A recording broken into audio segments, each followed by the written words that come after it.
For all intents and purposes, this might be the exact same trailer, but it's an IMAX trailer, and so I thought we'd look at it, see if we can uncover any more details in an Erik Voss New Rockstars kind of fashion, or Screen Crush. Yes. The Real Rejects, JABY, KOAY. So I was just gonna see if we could find something. So I love that we're watching this IMAX teaser in the hopes of finding something on our very IMAX screen. What are you talking about?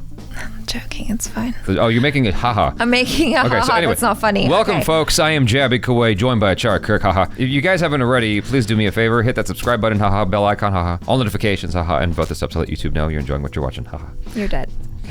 And I'm not making fun of you. I'm making fun of, or I'm imitating the Speed Racer joke from Family Guy. You're gonna go that way, haha. All the lines were followed by haha. Speed, I do not think you should be in this race, haha. The Mach 5 is not ready, haha.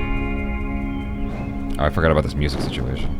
These hands were once used for battle. Oh, look at that. What? I'm gonna do an Erik What did Voss. you see? More fire. I would love it. I would love it if Erik Voss picked apart this trailer, and then even in his thumbnail had a circle around the fire. Yeah. Pointing an arrow to it. I don't know if you can see Making it linked to, what's his name from Fantastic Four? Human Torch. The Human Torch? Yeah, exactly. Yeah. Now they're but humble tools for peace. You think Erik Voss will be able to make out the letters even better there? Yeah, I reckon so. I Well, one of those says Thor, right? That's what he said. I think so. I need to figure out exactly who I am. That's not IMAX. This is Letterboxd like crazy. Why would Yeah. you do that, IMAX? Lies. That makes me wonder if this was shot completely in IMAX, because I thought that what usually happens with Marvel films is that they shoot it like end to end in IMAX and they just crop it off for 2.35.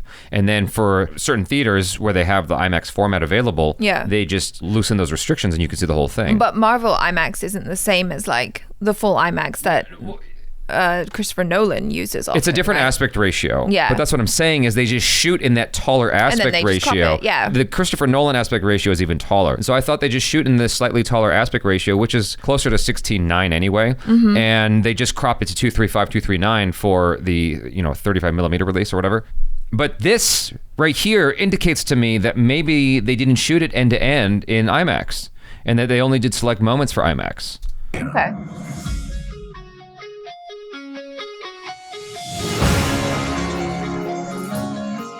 What do we see?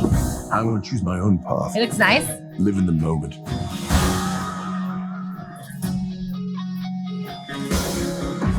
See? Yeah, back it went to widescreen back to again. being widescreen. Yeah, you're right. I wonder why that is. There we are, back in the big one. Well, you can definitely pick up Yeah. a little bit more detail here. I mean, it looks nice. It seems like they're still concentrating a lot of the important information in the center of the screen, though. With the IMAX thus far, I'm not catching any more details that make it any more like any like little hidden clues or anything like that or Easter eggs. We're not looking so hard, though. I am. Okay. And so, but what I'm saying is what you do achieve is just a more sense of immersion.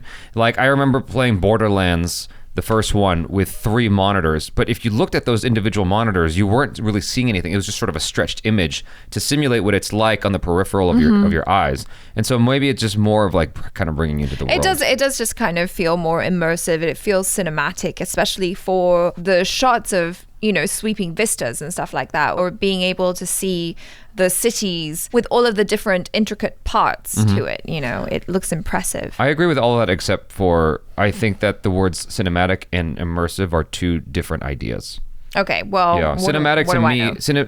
you know what you know. It's all subjective. I'm just saying a subjective thing as well.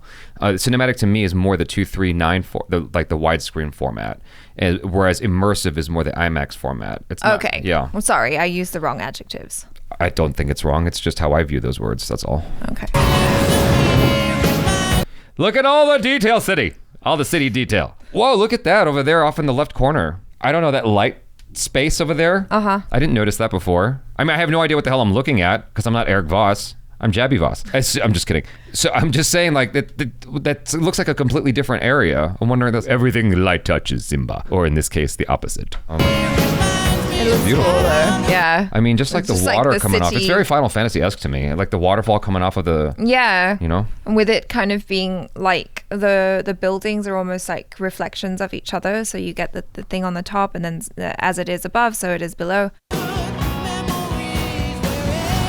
That still really does feel like Thor is inside of a play or something really like that. does, Or yeah. inside of a movie. But as Erik Voss pointed out, you know, you got the, or not just Kraken. not just Erik Voss, but just like anyone who's been doing a breakdown, you can see the Kraken on the side there. But that still doesn't fully, it's still entirely possible that this is still like a set within the movie. A set, yeah. It just has a sort of artifice to it, you know? The ship doesn't look very big. There's a dummy laying in there in the background that doesn't seem like a stunt guy. I apologize if it's a stunt guy There's who I some offended. people. They're all people. I think those are all dummies, Okay. not stunt people. It does seem like very stylized. Very stylized and very heightened. Yeah. This is amazing. Okay, so we were wrong about him. Yes, Athens.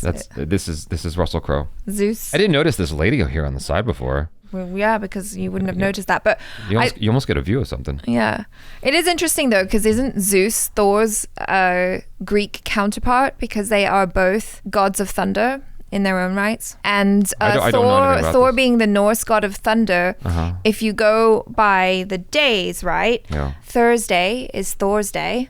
Zeus is Sunday. And Zeus Zeus is Saturday. Zeus is, if I remember, he's also ruled by Jupiter. So he's also Thursday? Thursday. They're the same. How is Zeus also Thursday? Thursday? No.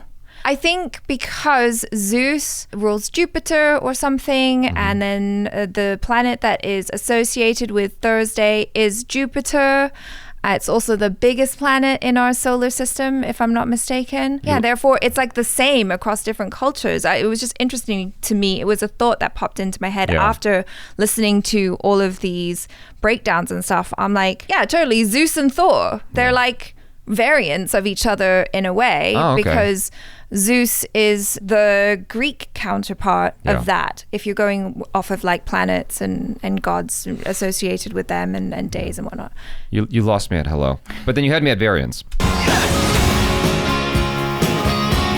Oh, you even get a bigger sense of like, you get a bigger scope of this comic book panel. It does feel huge, the god that's laying many there. Many people have pointed out this is like taken straight from the comic, which is super exciting. And that's Thor's friend, apparently. Korg. It's Korg. The fallen creature is Thor's friend. Yeah. I'm like, which friend are you talking about? They're both his friend.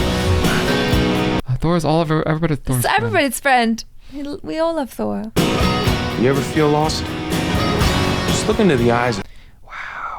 Oh, it's still widescreen. Yeah. I don't know why, like, this is so arbitrary, because I would love to know the thought process that went into this, because the city view, which is probably right before this shot, okay, the city view is the full Marvel IMAX. They decided that for this shot, they would go 35 millimeter again, or widescreen, 239.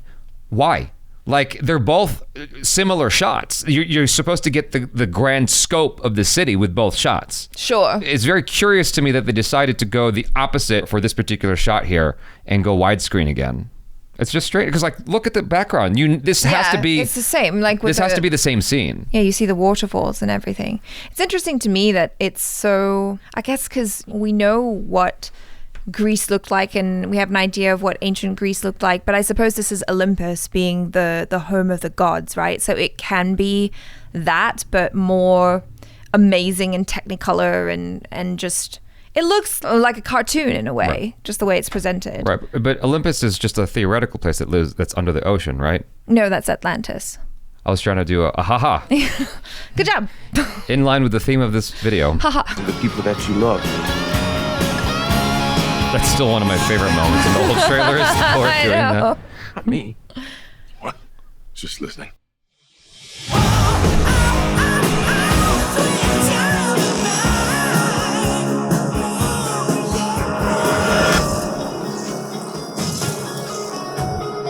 Widescreen again.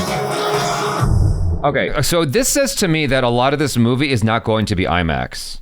Even though they've literally just said filmed for IMAX. What might have happened here is that there's visual effects and no, but see, that wouldn't make sense for that last shot we just looked at. And what I was gonna say was what might have happened was there was the IMAX company really wanted to get a trailer out for Thor to let people know, like, yo, there's an IMAX version of this, because they benefit from that, right? And so they only had a certain amount of shots available that were actually in IMAX, and so they just worked with what they had, is what I'm gathering might have happened. If it isn't the case where you just have a sporadic number of shots, like 20% of the movie or 25% of the movie that's actually in IMAX, which is usually what you get. Like even with Nolan, as far back as like The Dark Knight, the whole movie wasn't in IMAX. It was like 20%. Right. Something like that. And then with time, Nolan's films had more and more IMAX put into it. Yeah, and with, advancements in technology and the IMAX not being as loud now, right? The IMAX cameras. Well, IMAX film cameras are still loud, but the digital cameras are quiet.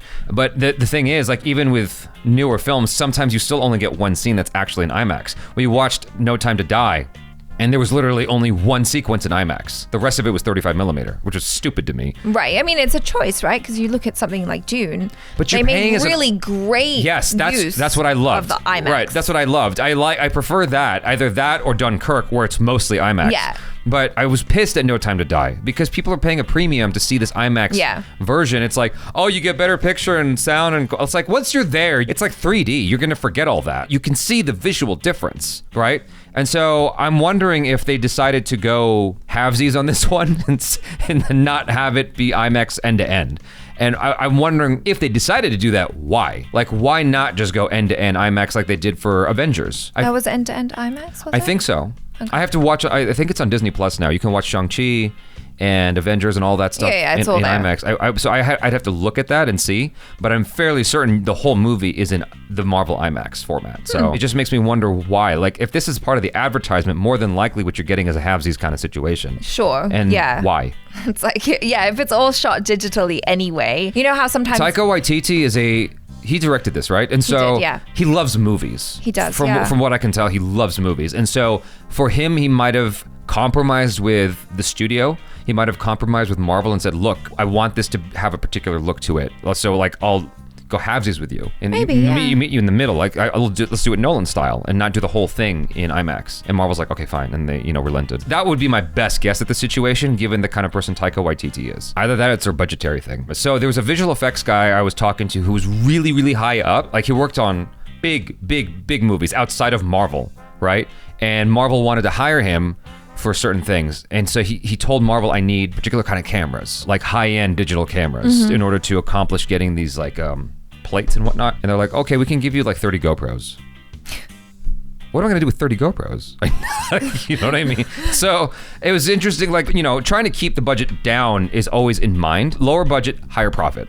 Yeah, absolutely, yeah. So... But then there's a certain expectation of the level of quality that we're expecting to get when we watch something like this, or something, like a major comic book film from a big studio.